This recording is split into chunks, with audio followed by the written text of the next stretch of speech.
भारत वो देश जिसने संपूर्ण विश्व को वसुधैव कुटुंबकम का संदेश दिया। न जाने कितने ही वीरों ने इसकी रक्षा के लिए अपने प्राण तक न्यौछावर कर दिए और अपना जीवन लगा दिया। नमस्कार साथियों, आज ऐसी एक कहानी है मारवाड़ के वीर दुर्गादास जी की, जिन्होंने लगभग 30 साल तक औरंगजेब के साथ सीधा विद्रोह किया और बालक अजीत सिंह जी को औरंगजेब की चंगुल से छुड़ाया। इसके बाद में अजीत सिंह जी को मारवाड़ का राज्य स्थापित करने में भी उनकी सहायता करी। वक्त था 1678, जब भारत पर औरंगजेब जैसा क्रूर शासक शासन कर रहा था। तो उस समय मारवाड़ के जो नरेश जसवंत सिंह जी थे, उनका निधन हो जाता है।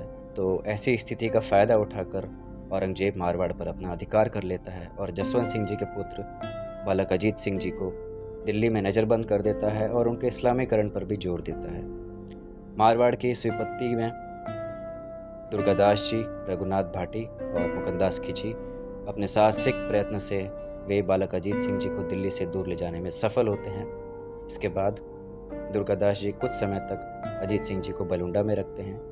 इसके बाद मारवाड़ के दक्षिणी शोर यानी आबू सिरोही की पहाड़ियों में वे दुर्गादास जी की कड़ी निगरानी में उनका बाल्यकाल बीतता है। वैसे अजीत सिंह जी काफ़ी समय तक गुमनामी में रहे और साथ ही साथ औरंगजेब और दुर्गादास जी के बीच में संघर्ष लगातार चलता रहा। ऐसी एक कहानी है कि इस लगातार चल रहे संघर्ष के बीच में जो औरंगजेब की पोती थी वो दुर्गादास जी के पास में थी, तो उनका पूरी देखभाल दुर्गादास जी ने करी और उनकी इस्लामिक शिक्षा भी दुर्गादास जी ने करवाई।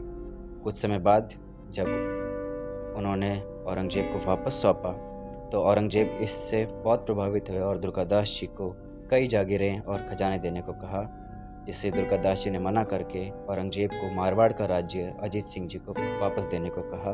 तो औरंगजेब ने इसे मना कर दिया। फिर भी इसके बाद में लगातार चल रहे संघर्ष के बीच में अंत में जब 1707 में औरंगजेब की मृत्यु हो जाती है, तो ऐसी स्थिति का फ़ायदा उठाकर मारवाड़ की स्वतंत्र सेना वीर दुर्गादास जी और कई साहसिक वीर मारवाड़ पर अपना राज्य पुनः स्थापित करते हैं और अजीत सिंह जी को अपना नरेश घोषित कर देते हैं।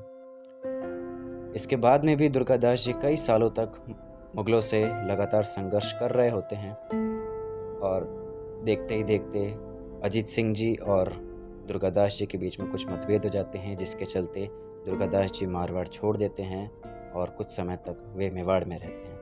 मेवाड़ में रहने के बाद वे सीधा उज्जैन की तरफ चले जाते हैं, जहाँ पर उनका निधन हो जाता है।